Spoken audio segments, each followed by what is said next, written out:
Hello and welcome to this episode of Leadership Guest Practices. Today we're calling for leaders to take control of digital transformation in their organisations to accelerate success or risk total failure. With me to talk about that is digital specialist Tony Moroney.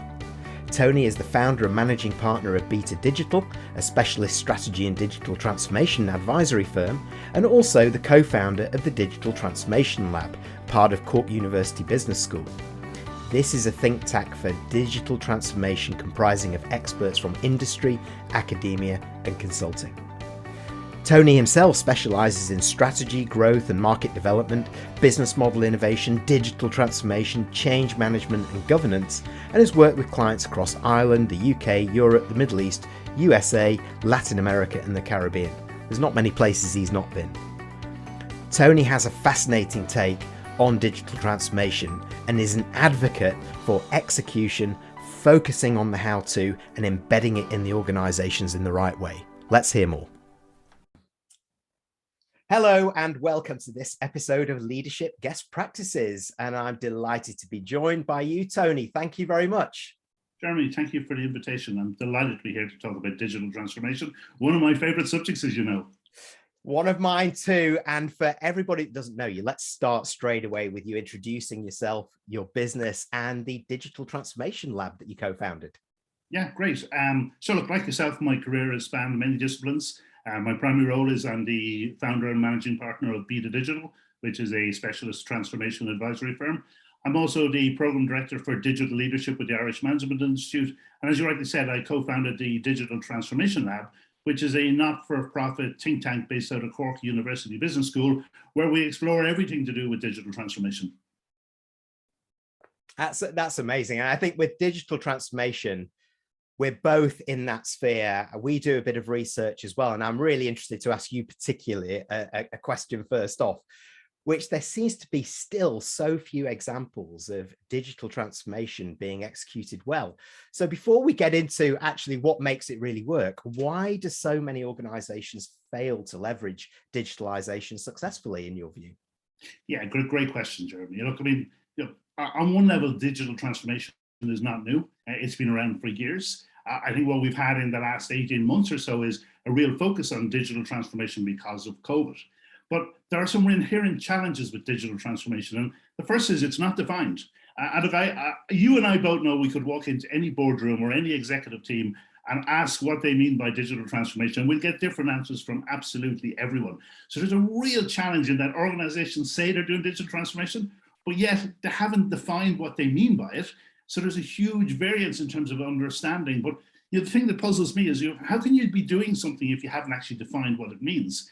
And then I think this gets exacerbated further because terms like digitization, digitalization, digital transformation, they get all bandied around in the same meeting, and they might even throw in innovation as well. And they're talking about these things as if they mean the same things. Now, they are related, of course, but they are different things. And to me, digitization is kind of, dealing with the past, moving stuff from analog to digital. Digitalization is creating new business value. But digital transformation is about strategically repositioning the firm into the future. And if you haven't got clarity around these definitions, what invariably you end up with is a whole host of unspoken differences. So, I think we're going to London, you think we're going to Edinburgh, and someone else thinks we're going to New York.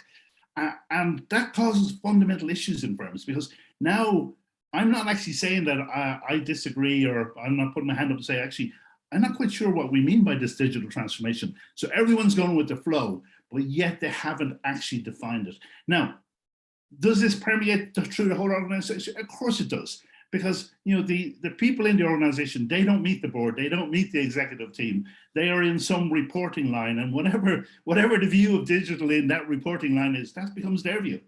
So you end up with all these different views of digital transformation, and the cynicism sets in as here's the latest fad du jour for management, and this too shall pass. So, for me, while there's a lot of intended good, because firms haven't set out what actually they're trying to do, they end up with a piecemeal approach that's disjointed, doesn't really result in any transformative change, and it disappoints. And in that context, it's probably not surprising that upwards of 70% of digital transformations fail. That's absolutely right, isn't it? And for me, the way that I look at what you just said there is something that we found in research as well, is that there's so much time focused on the what. What is digitalization, digital transformation, digital leadership, that there is too little focus on the how to execute it, and then the how to embed it across the organization. So it's no wonder that everybody's talking a different language, right? Would you say?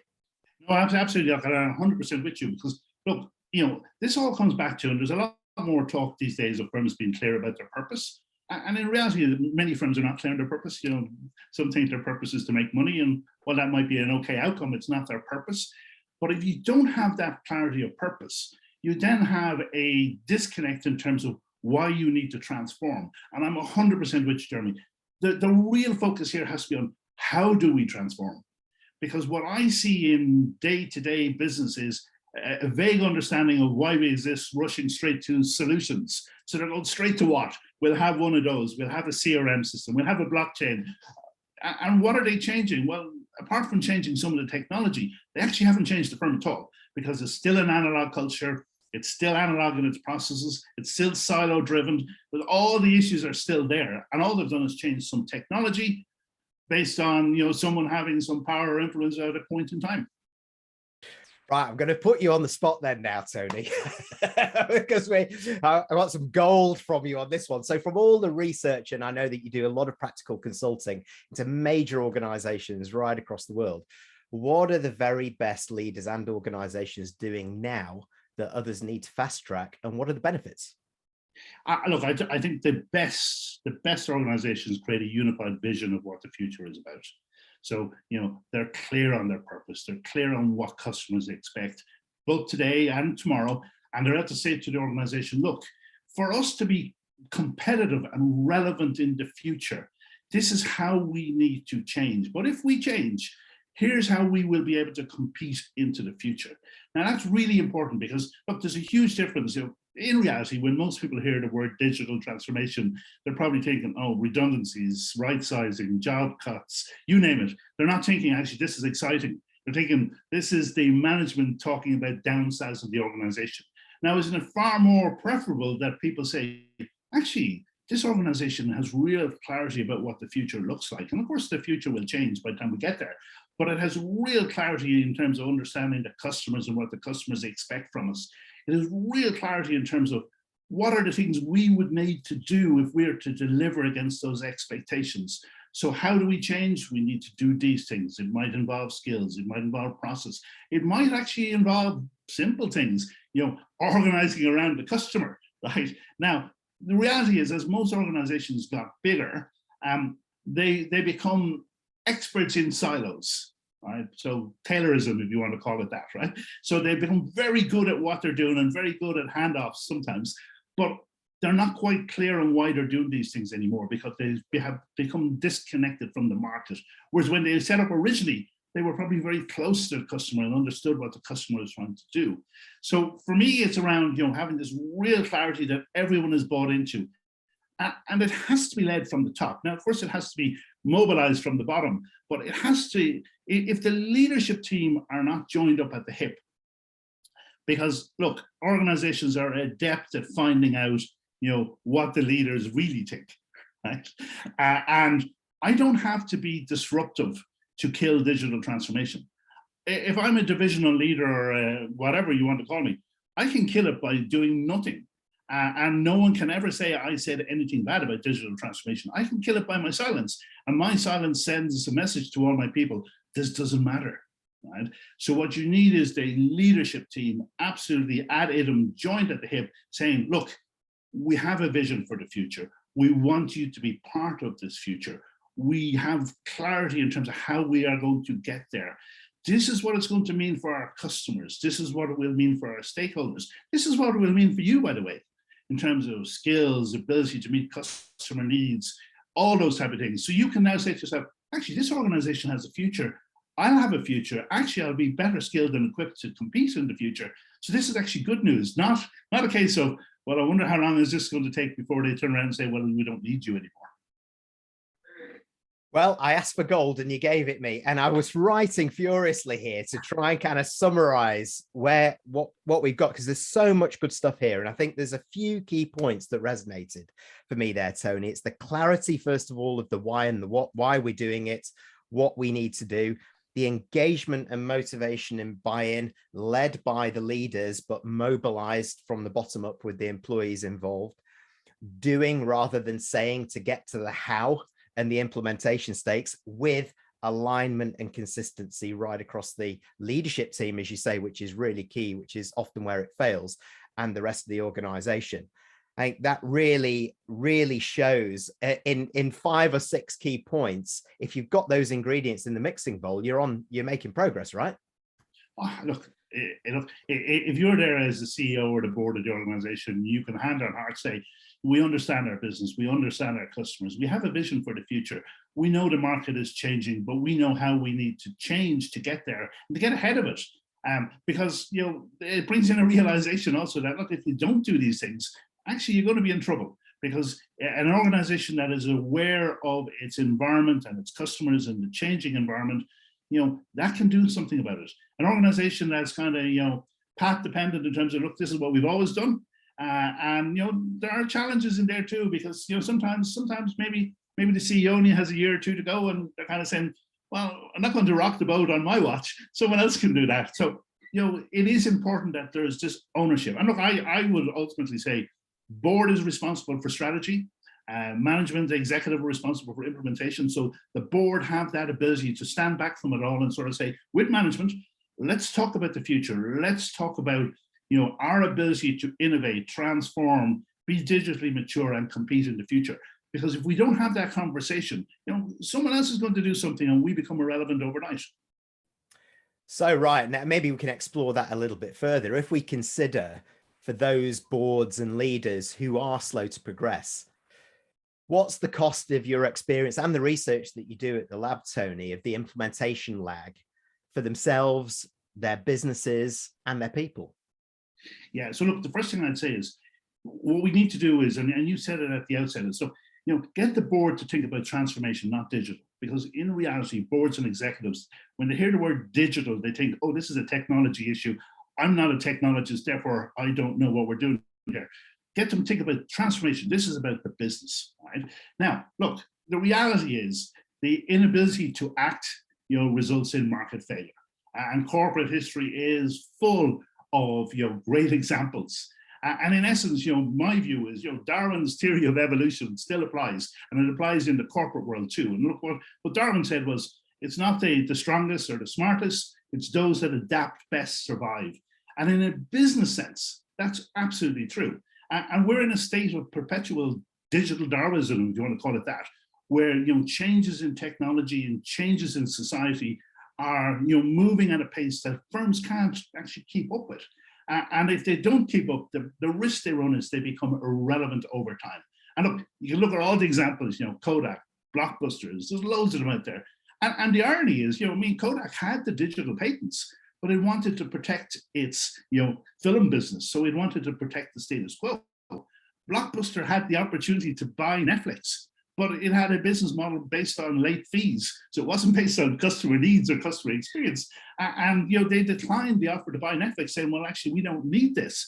Now, had they bought it and adopted the mindset of the founders of Netflix, well, maybe we'd be all watching Blockbusters, but they didn't.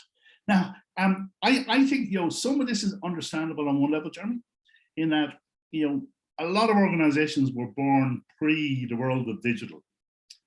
And a lot of boards, board directors and executives, they were born when we didn't have internet, we didn't have smartphones. And smartphones only around since 2007, but we act as if it was always here, right? So in a funny way, a lot of our organizations are run by analog people in an analog way, right?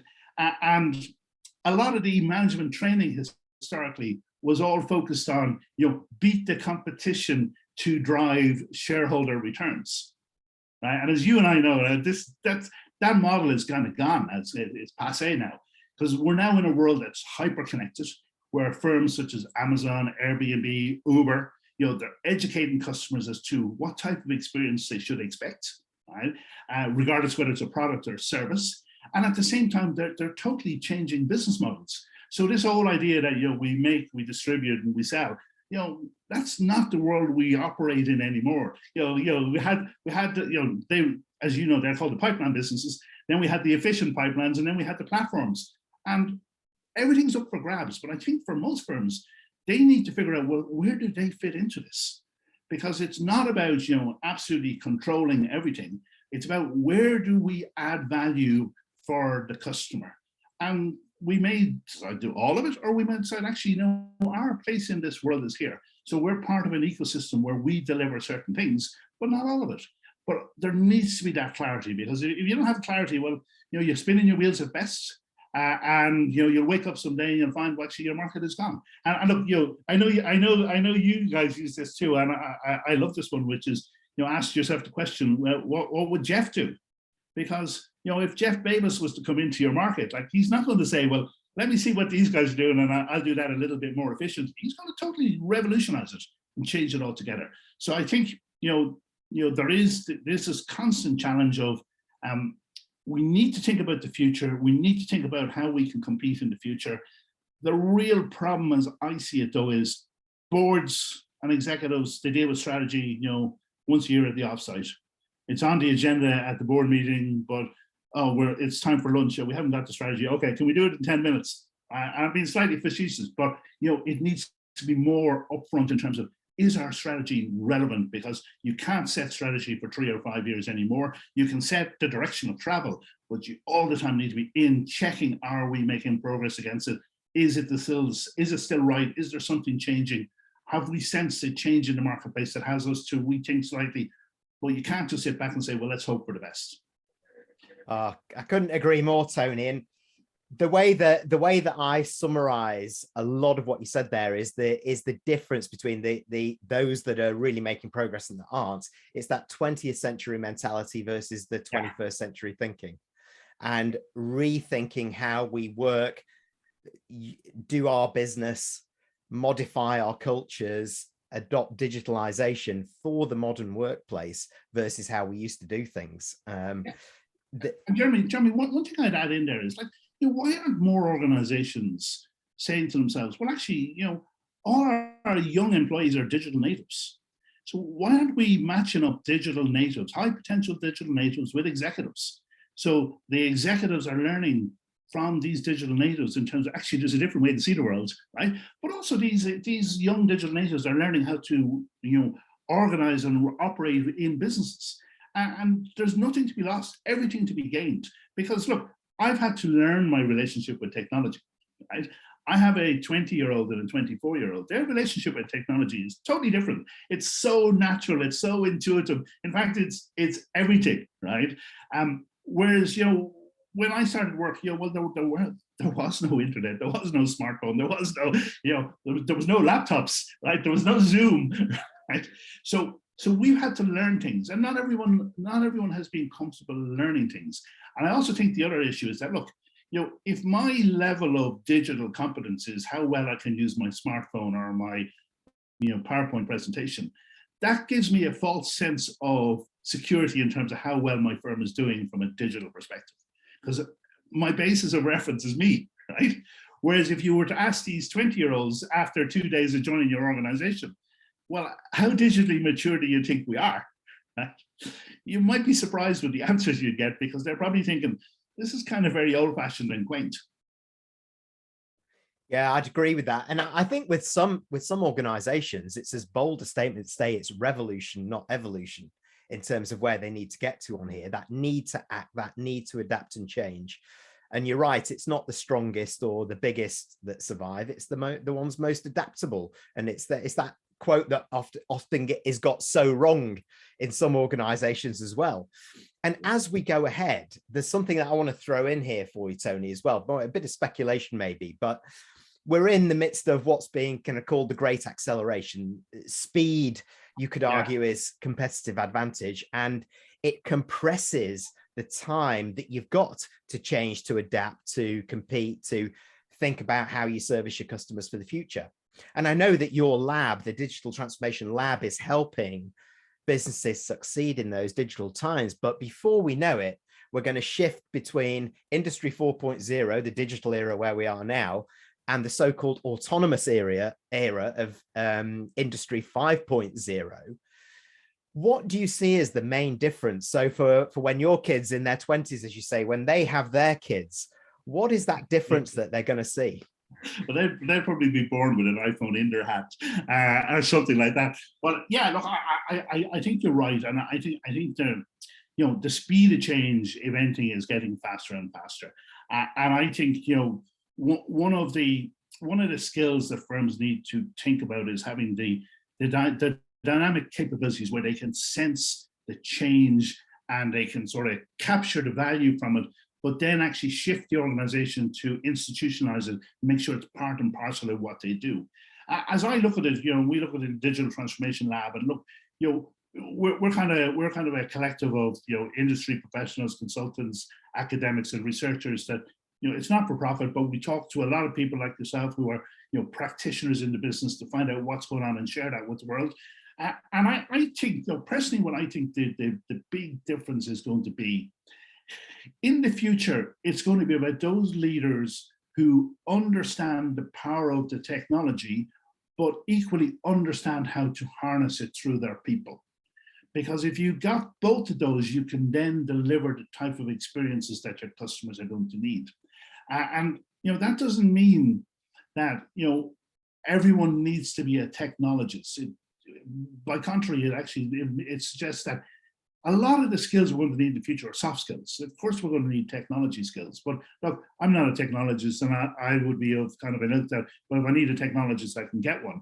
Where my real challenge is having people who understand how to put it all together and how to leverage the technology through my people and to create breakthrough experiences that have customers saying, well, actually, this firm is great.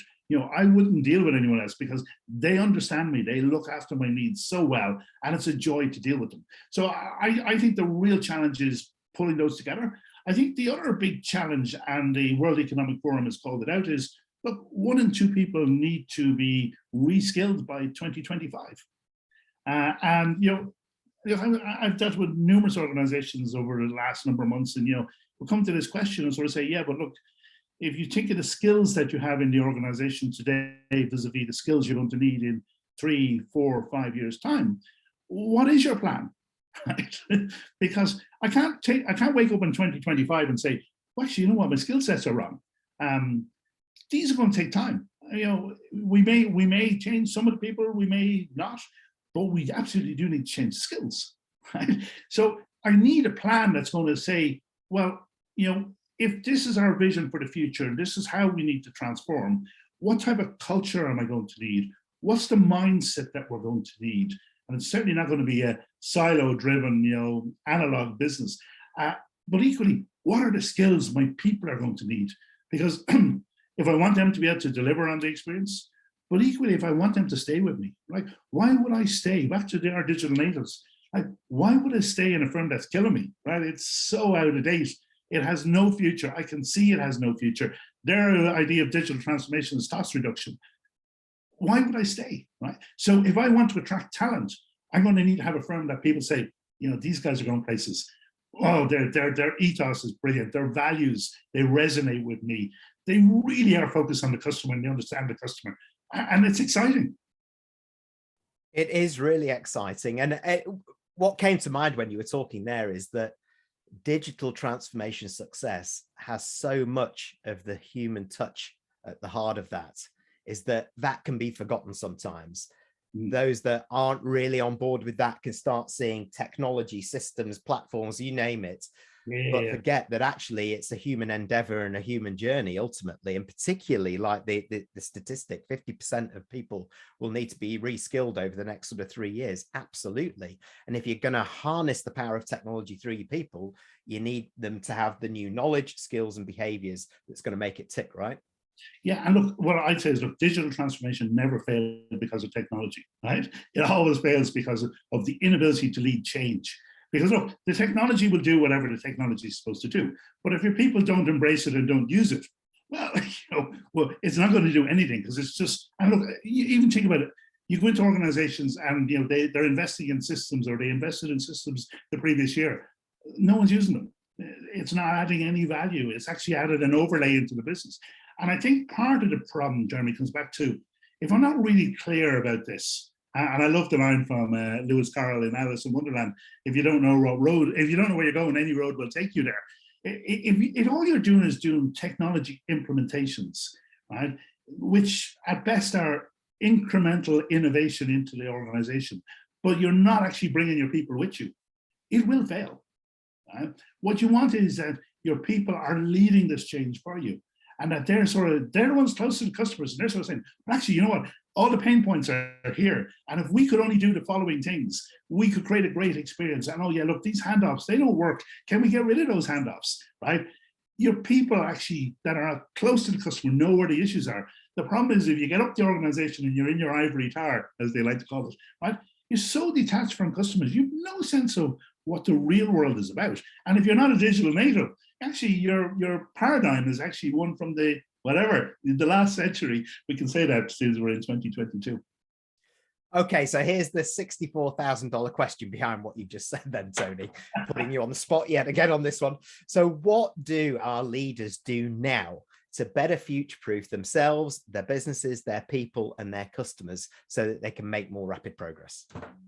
Well, look, first is be absolutely clear on your purpose. Know why your firm exists. You have to understand that, and everyone needs to understand it. Look, you can go walk into most organizations and most people have no idea why the firm exists or what its values are, or even why they're there probably. But what you need to make sure is the real clarity. Everyone understands, look, here's the purpose of our organization. Here's why we exist. Here's our customers and their expectations. I think you also need to be realistic in terms of your starting point. So how digitally mature are we today? And by digital mature, I mean, relative to our environment. Are we in a good place or a bad place? Is there, huge gap? So let's understand our starting point and let's make sure that we can break it down into bite sizes so we understand which things need to move. But ultimately, if we don't get the vision, purpose, culture, values, culture, all those things right, the rest actually, they'll just be, tinkering around at the edges. Then I'd say is, look, you need to sort of say, well, if we think about the future of the organization, how does our digital maturity need to change? And what is that saying to us in terms of how we need to change the organization, change the culture, change how we do things, change the experience for customers to meet what they need. I would say, look, organize around the customer, right? This idea of organizations, in their other organization charts. And look, give you a great example, right? You walk into the second industrial revolution, since you brought up the industrial revolutions, and there was heads of electricity. Now, I don't know any firm that has a head of electricity today, unless they're in procurement and they're trying to negotiate the best deals. But when I look at organizations and they've heads of digital, you can say, well, is digital not just part and parcel of what you do? Like, why is this a separate business, right? So let's think about the business and let's say, well, actually, we have a business strategy. We know what we're doing. Digital is part and parcel. Let's embed it in what we do. It's not something that's separate in a corner over there. The other thing is bring your people with you. This is a people game, and you're absolutely right, Jeremy. This is about the people, right? Transformation is about people, not the technology. And look, let's also be honest about this. When you talk to people about change management and transformation, they say, oh, it's a people, process, and technology issue. And then they focus on the technology a bit, on the processes, and ignore the people. Invert that. Focus on the people, right? And then sort out the process via the technology. So bring the people with you. Make sure the culture is right. Make sure the mindset is right. It's not about I've done my piece and I've thrown it over the fence. No. I'm responsible for the customer experience.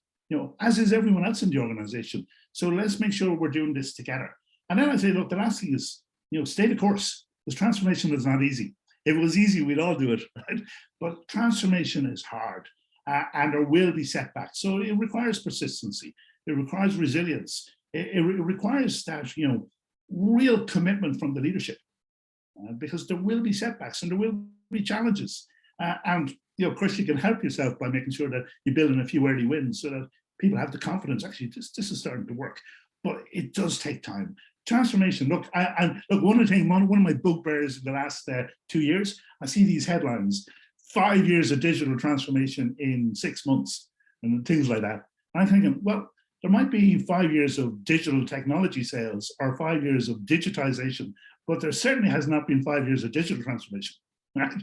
So I think let's cut out that sort of talk and talk about, actually this takes time, and it takes commitment, and it takes vision, and it takes buy-in. So stay the course and make sure your people are with you. I love that. And in fact, as you've been talking there, I've got 5 P's for you now. Purpose, people, process, persistence, and that's the route to profit. Excellent. You're welcome. Yes. Tony, this has been absolutely fabulous. There's so much insight that has come out of this. There's the watch outs. There's some real great tips and tricks and real data behind this too. And I'm sure many of those tuning into this episode will want to get in touch. So how do people get in touch with you and engage with your expertise, either personally or through the Digital Transformation Lab? Well, look, LinkedIn is the easiest. I'm all over LinkedIn. I'm also on Twitter at Moroney, and obviously bethedigital.net. All my contact details are up there as well. Great. And for those of you watching, they're all at the bottom of the screen. For those of you tuning in, I hope you got that as well. Tony, thank you so much for joining me. It's been a great kickoff to the new year. Appreciate it, and good luck for the rest of it. My pleasure, and best of luck to you for the year too. Bye-bye. Thank you for joining our Guest Practices videocast. Please do subscribe to our YouTube channel through the link below, or check out our website to access more in our current series of expert interviews.